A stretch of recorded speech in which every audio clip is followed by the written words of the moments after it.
Jeder stehenden Frau, jeden Kopf sieht man an, wie heftig die Materie, der Ton geknetet wurde. So fängt das Detail den Blick, stößt ihn aber gleich wieder ab und führt ihn zur Plastik als Ganzes, zur ganzen Gegenwart eines Wesens, führt zum erschütternden Ausdruck seines Lebens, das der Künstler lostrennt, herausgreift und für immer festhält.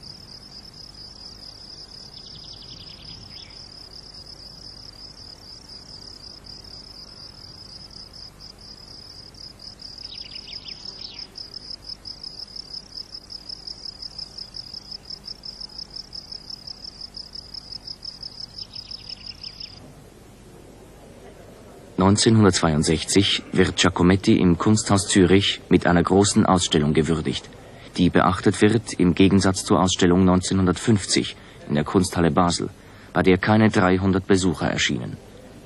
Als erstes Werk für eine schweizerische öffentliche Sammlung kauft das Kunstmuseum Basel trotzdem die Plastik Laplace für 3.800 Schweizer Franken. René Wehrli, Direktor des Zürcher Kunsthauses, interviewt Giacometti.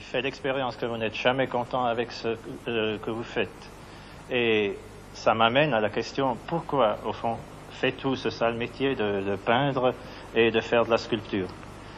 Ben ça, c'est deux questions en même temps. Oui.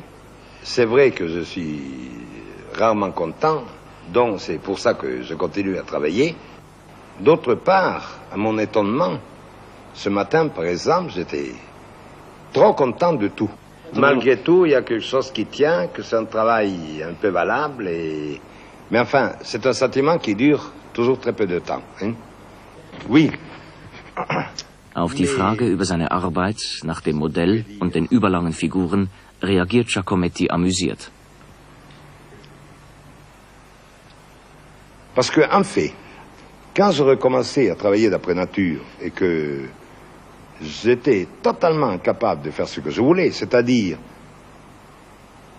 les bustes commençaient en 35, devenaient en 40 tellement minuscules qu'ils disparaissaient totalement, et que quand je voulais les garder à une certaine grandeur, ils devenaient tellement minces qu'ils disparaissaient de nouveau, oui. N'est-ce pas? Tout était échoué pour moi. Quand je regarde aujourd'hui les sculptures de l'époque, je trouve qu'elles sont tout de même un peu ce que bel et bien je voulais faire, non? Alors, n'est-ce pas, on parlait de la question que beaucoup de visiteurs me posent. Pourquoi les figures de M. Giacometti sont-elles si minces?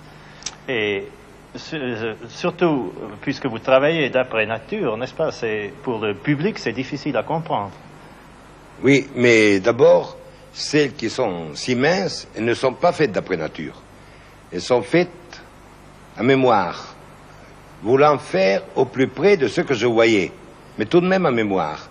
Parce qu'il y a une chose que je dois dire et où je suis en désaccord aujourd'hui à peu près, je crois, avec la majorité des artistes, de ce qu'on dit artiste.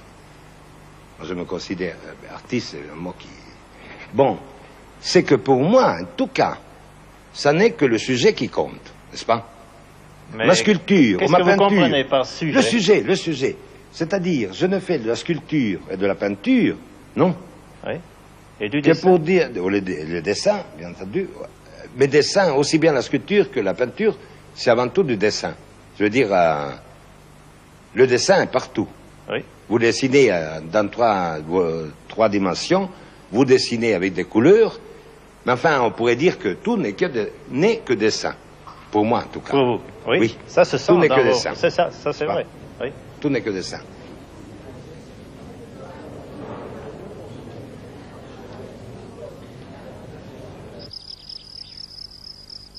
Die distanzierte Vision des Menschen, untrennbar von der Leere, die ihn gefangen hält, erklärt die Überlänge der Figur, die Verschmälerung des Kopfes, die Massigkeit des Fußes oder des Sockels, dem sie zu entspringen scheint, obwohl sie in ihm verwurzelt ist. Sie erklärt weiter die chaotische und zerstückelte Oberfläche der Form, die allseits von einer aktiven Leere belagert ist. Giacometti arbeitet unbekümmert und bruchlos nach dem Modell und aus der Erinnerung, oft an der gleichen Figur.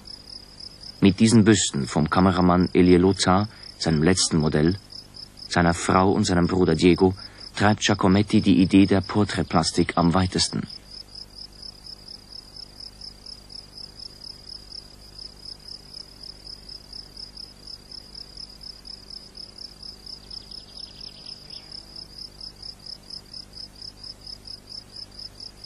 (1962) erhält Giacometti einen persönlichen Ausstellungssaal im französischen Pavillon an der Biennale in Venedig. Fieberhaft bereitet er sich auf diese Veranstaltung vor. Es entsteht eine Vielzahl von Figuren. Les Femmes de Venise. Er wird mit dem großen Skulpturenpreis der Biennale ausgezeichnet. Nun folgen Ausstellungen und Anerkennungen. Ein Auftrag für monumentale Skulpturen von einem New Yorker Wolkenkratzer. Auszeichnung mit dem Carnegie-Skulpturenpreis an der Internationalen Malerei- und Plastikausstellung in Pittsburgh.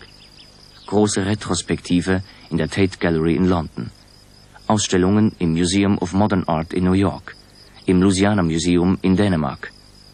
Er erhält den Grand Prix National des Arts durch den französischen Staat, wird Ehrendoktor der Universität Bern, während in Zürich eine öffentliche Beteiligung an einer Giacometti-Stiftung vom Gemeinderat abgelehnt wird.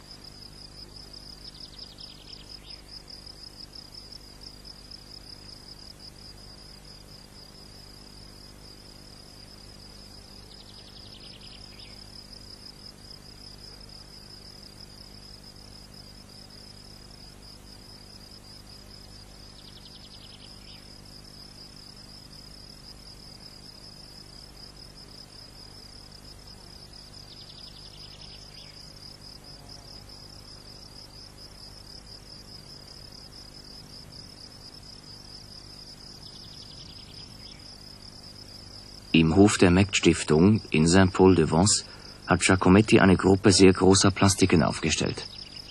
Im Lichte des Mittelmeers, der Côte d'Azur, ist ein neuer Wallfahrtsort für Freunde moderner Kunst entstanden.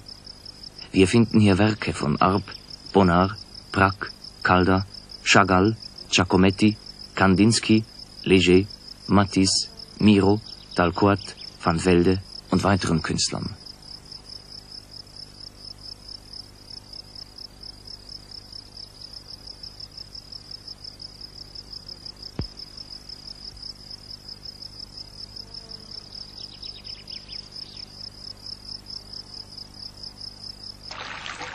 Im Dickicht der Pinien plätschert Miros Brunnen.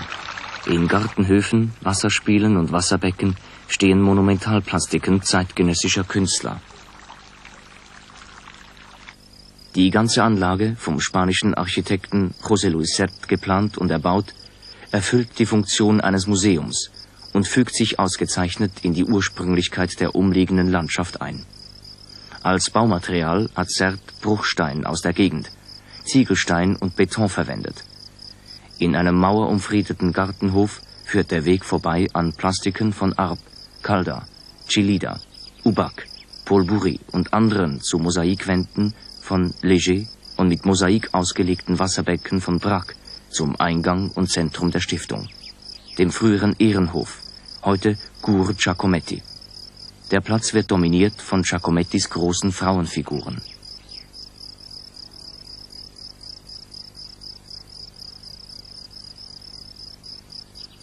Um den zentralen Cour Giacometti erheben sich die Fassaden der Museumsbauten mit ihren Betonaufschwüngen und umschließen den Innenhof, auf dem die Figuren Giacomettis dem Platz ihr Gepräge geben.